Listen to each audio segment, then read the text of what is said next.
Иске Әлмәт авыл җирлеге быел Татарстанның иң яхшы авыл җирлекләре исемлегенә керде. Яуланган позицияләрне саклап калу өчен тырышып эшләргә кирәк. Җирлек башлыгы Равил Хисамов шундый фикердә һәм максатка ирешүдә төп таяныч җирлектә яшәүче халык дип саный. 16-чыга план куйган идек. Мәчет анабыздагы көтүчегә торган, Яңа Әлмәт көтүчегә торган күперне ремонтларга дип, ул күперне капиталь ремонтладык. Һәм инде бүгенге көндә көтүчегә күперебез әзер. Аннар инде безнең шул самоложение буенча эшләр алып барылды, референдум уздырдык, һәм инде авыл халкыннан 100 мең акча җыйдык референдумда, һәм инде безнең ул 100 мең район республика субсидиясе белән 500 меңгә әйләнде. Ул инде тоже зур поддержка авыл җирлеге өчен. Аның 100 меңе тотылачак Нариманда бер зиратның тирәсен әйләндереп алырга, берсен буярга. 100 меңе, калган 400 меңе безнең авыл җирлегендәге начар хәлдә урамнарга таш салу нияте белән торабыз инде.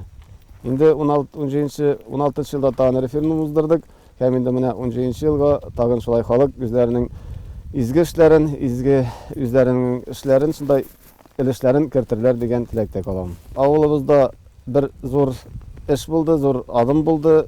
Гарифуллин фәнинең фермер хозяйствосы ачылды.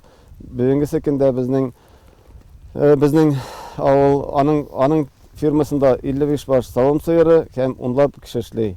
Эш торак пунктны берләштергән җирлектә яшәүчеләр нигездә татар һәм рус милләтеннән тату яшиләр. Соңгы елларда авылда байтак социаль мәсьәләләр хәл ителеп килә. Халыкның эшлеклек активлыгы үскән. Җирлек башлыгы чыгышы анализларга корылды. Халык та актив булды. Сораулар бирелде, аларга җаваплар алынды. Чарада катнашкан район һәм шәһәр башлыгы Равил Кузеров та әлмәтлеләр сорауларына дәлилле җаваплар бирде.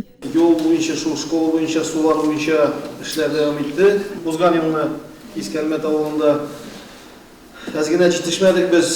Мин сезгә биш әйткән идем. Клубны башлыйбыз, ремонтлап булдырмадык аны. Булмачак, но була ул киләчәктә. Безнең программабыз бар. Бер-ике школабыз бар иде. Бик тагын да бу состояниедан да хужырак, чөнки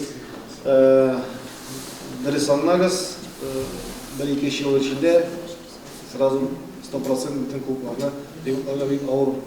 Но бу безнең повестка дөньяда басып тора. Без бу ремонтны Алла теләсә, мин сезгә обещать итеп калдырам, ясыйбыз дип.